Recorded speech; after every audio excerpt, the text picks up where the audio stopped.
एक छोटे से छोटे व्यक्ति को यदि तुम एक कटोरा ठंडा पानी पिलाते हो तो तुमने मुझको पिलाया। अगर किसी नंगे को तुम कपड़ा पहनाते हो तो तूने मुझको पहनाया। अगर किसी बीमार से तुम मिलने जाते हो, उसकी कुछ सहायता करते हो तो तूने मेरी सहायता की। कोई निर्दोष बंदीगिरी में अगर तुम उससे मिलने जाते हो तो तूने मुझसे मिलने आया। हालेलुया। मेरा परमेश्वर कहीं और नहीं मिलेगा, हमारे और आपके बीच में, हम में और आप में वो है। केवल ये पर्याप्त नहीं कि हम चर्च जाने वाले बने, बल्कि हम उन भलाइयों को जो परमेश्वर ने हमें चुना है, सारे सामर्थ से मुझे प्रेम कर। आप अपनी सामर्थ कहाँ दिखाएंगे? एक सूटकेस सोना भर के जमा करके ले जाइएगा स्वर्ग। प्रभु देखिए मेरी कितनी सामर्थ, मैं आपकी सेवा के लिए एक सूटकेस सोना लाया हूँ।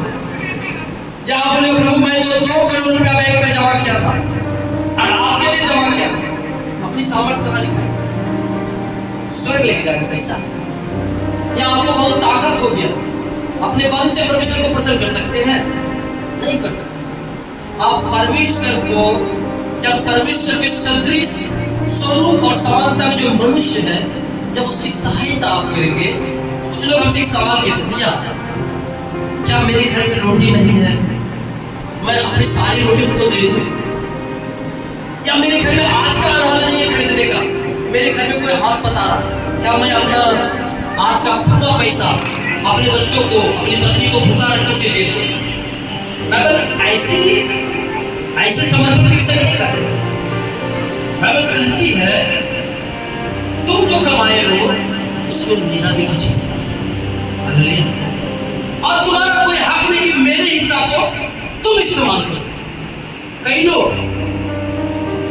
परमेश्वर के हिस्सा को इस्तेमाल करते, जिसके कारण से बाइबल का उसके नजायज खर्च हो जाता है। दवाओं में, समस्याओं में, मुसीबत में, बीमारी में। किस कारण खर्चा हो जाता है? क्योंकि उसने परमेश्वर के वो 10% को जो उसे परमेश्वर में यूज करना था, परमेश्वर के लोगों के बीच में खर्च करना था, परमेश्वर के लोगों का मदद करना था, वो 10% भी वो खर्चा नहीं किया। मान लीजिए आपके पास 100 रुपया आज कमाए और 100 रुपया ही आपके घर में आटा चावल नहीं है। आपको पता है 100 रुपये से बस इतना ही आ सकता है, मेरे बच्चे खाए, मेरी पत्नी खाए, मैं खाऊं, कोई हाथ पसा। लेकिन ये मत बोलिए उसमें 10 रुपया। मेरी बात समझ गए? आपके पास कितना है उससे मतलब नहीं, जैसे उसमें परमेश्वर का कितना है उससे परमेश्वर को मतलब। हालेलुया। आपको किसी के लिए हाथ खोलना होगा, आपको किसी के लिए हाथ हो नहीं सकता कि आप परमेश्वर को वो बीज, वो परमेश्वर का अंश, वो परमेश्वर का हिस्सा को अपने अपने घर में रखेंगे और आप फलवंत हो जा। हो भी नहीं सकता। किसी को परखना है, परखिए। परमेश्वर कहा मुझे देख कर देख मैं कितना भला परमेश्वर हूं, मुझे देखकर परखो। आपने कभी सुना है कि किसान जो है बीज को टांगले है छत पर और उसका खेत में हरियाली हो रहा है? कोई किसान बीज को टांग ले छत पर गठरी बांध के, अब बारिश भी होवे, हल भी चलावे, खाली बीज को नहीं बो, हल चलावे, बारिश का पानी भी डाले, जब फसल होगा। लेकिन जब वो बो देगा, उस बीज को बो देगा तो वो 1000 गुना भी काट सकता है। हालेलुया। 1000 गुना भी। जो परमेश्वर का है वो परमेश्वर को दो।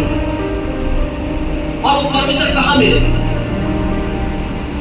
स्वर्ग जाएंगे तो मिलेगा ही, लेकिन यहाँ तो आप नहीं पाएंगे। यहाँ परमेश्वर हम में और आप में, यहाँ परमेश्वर आत्मा के रूप में। क्या आत्मा को खिचड़ी बना के रखिएगा? बोलिए नहीं, आपका इच्छा होगा भैया हमको जो है 10 रुपया का 100 रुपया कमाए, 10 रुपया खिचड़ी खिलाना यीशु से, तो मैं बोलूँगा यीशु से यहाँ खिलाइए। आप बोलिए कहाँ है? मुझे तो नहीं दिख रहा। वो तो आत्मा है। हालेलुया। आत्मा को खिचड़ी खिलाइएगा। हालेलुया। मैंने ऐसे को भी देखा जिसका बुद्धि भ्रष्ट हो गया, वो जाके कहीं और खिचड़ी खिलाते रहता है, जब उसको चूसते रहता है, खो खो तो चूस रहा हूँ से। अरे भैया मुंह तो है लेकिन जाएगा नहीं अंदर, अंदर जाएगा। मेरा परमेश्वर आप में और हम में जिंदा। हालेलुया। जो हम में कमजोर है, जो हम में कंगाल है, जो हम में असहाय है, मजबूर है, हम उसकी सहायता करेंगे और वही सहायता मेरे यीशु मसीह की है। हालेलुया। वो यीशु मसीह है। यह लिखा है, सुनिएगा, इसलिए जहां तक अवसर मिले, इसलिए जहां तक अवसर मिले, मेरी बात को गौर से सुनिएगा, वचन क्या कहता है?